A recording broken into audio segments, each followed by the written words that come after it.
Assalamualaikum warahmatullahi wabarakatuh. Masih bersama channel Revolusi Indonesia.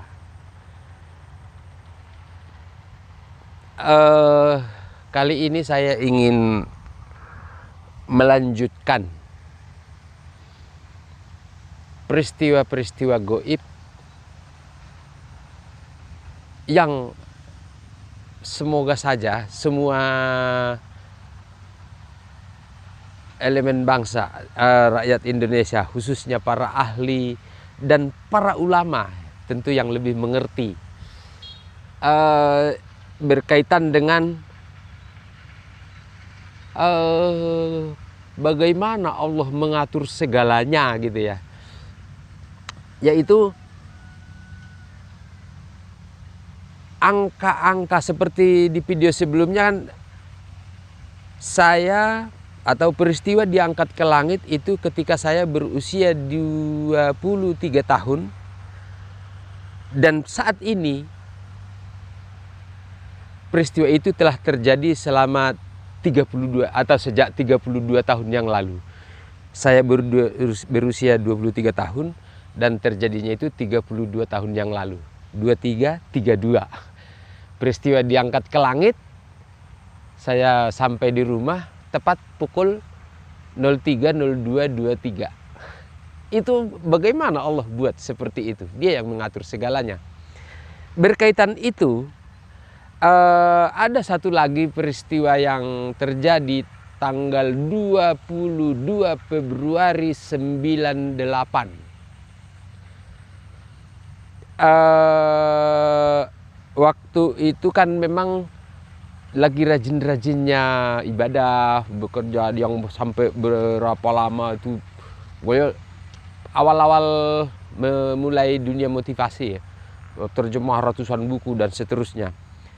Nah, di beberapa kali tahajud itu saya bisa dialog dengan almarhumah ibunda.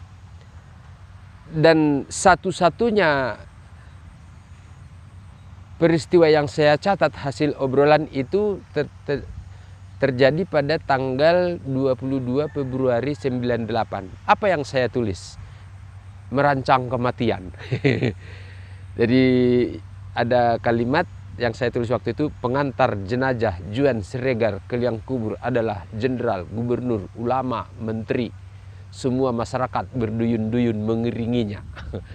Nah, kalimat ini kan kalimat yang mustahil sebenarnya bisa ditulis seseorang, bahkan saya sendiri. Tetapi karena itu hasil dari obrolan dengan almarhumah ibunda, ya tulis saja. Ada jenderal, gubernur, ulama, menteri. Kok bisa setinggi itu cita-citanya? Apa sebenarnya isi dialog? Apakah dialog itu sebenarnya bersama ibunda saya?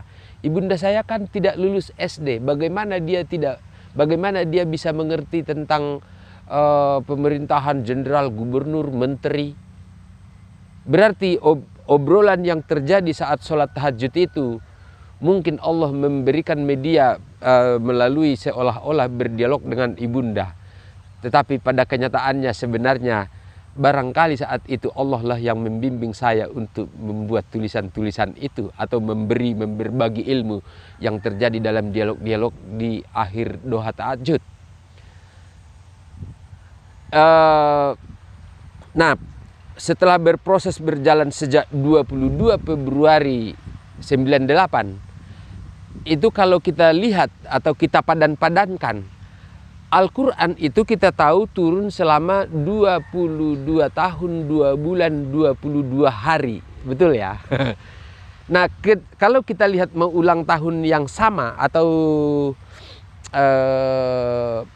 22 Februari 98, itu kemarin itu terulang tanggal yang sama, berarti sekitar 21 Ramadan 2020. Kan 22 Februari 98, kalau 22 Februari 2018 kan pas 20 tahun. Kalau 2020 berarti kan 22 tahun. Kalau 22 Februari 2020, 22 tahun persis. Nah, 2 bulan 22 harinya itu jatuhnya pada sekitar 21 Ramadan. Nah, apa yang terjadi di 21 Ramadan itu, saya berharap menanti-nanti apa ya, penasaran juga. Ternyata apa yang terjadi? Saya bertemu dengan, waktu itu saya berkunjung ke rumah seorang guru. Dia seorang hafid Quran. Saya bertamu ke rumahnya bersama keluarga saya, anak-anak saya. Yang saya pikir beliau akan menjadi corong atau pintu masuk untuk menyampaikan bersama teman-temannya, karena dia seorang hafid, dia yang akan menjadi jendela menuju penyebaran revolusi Indonesia itu. Saya berharapnya begitu. Ternyata apa? Yang saya dapatkan dari beliau adalah, setelah kita cerita banyak panjang lebar kemana-mana, sama sekali saya lihat dia tidak ingin terlibat dalam revolusi Indonesia. Dia tidak dan dia, ketika saya ajak lagi, dia di obrolan itu dia hanya lebih fokus bagaimana dia menghatamkan Al-Quran itu selama Ramadan sebanyak 10 kali. Itu targetnya. Jadi kalau di dalam revolusi spiritual atau di dalam agama Allah yang ada di dalam buku-buku yang saya tulis itu, justru terbalik. Bagi saya, cara memfungsikan Al-Quran dengan hataman seperti itu adalah sebuah ibadah ritual yang sebenarnya di dalam pandangan Allah itu tidak bermakna apapun, tidak berperan, tidak berguna apapun. Karena yang Allah kehendaki adalah bagaimana sebenarnya Al-Quran itu dijadikan sebagai pedoman dan petunjuk hidup, bukan untuk dihatam-hatamkan atau dihafal-hafal. Saya pun banyak menghafal Al-Quran, dan yang saya hafal itu bukan karena saya ingin menguasai, tapi ada peristiwa Allah berikan satu ayat, saya hafal, saya jadikan bacaan sholat. Dan ayat-ayat Al-Quran itu menjadi pedoman dan petunjuk hidup saya sepanjang hari, sepanjang kegiatan. Jadi bukan berarti Al-Quran tidak boleh dihafal, tapi yang mana yang dihafal biarlah Allah yang mengatur. Tapi kalau dengan menghatamkan 10 kali dalam Ramadan, hanya mencari pahala misalkan, atau apapun yang dicari oleh sang guru ini tadi, menurut saya perlu kita bicarakan sebenarnya apakah itu cara yang benar memfungsikan Al-Quran.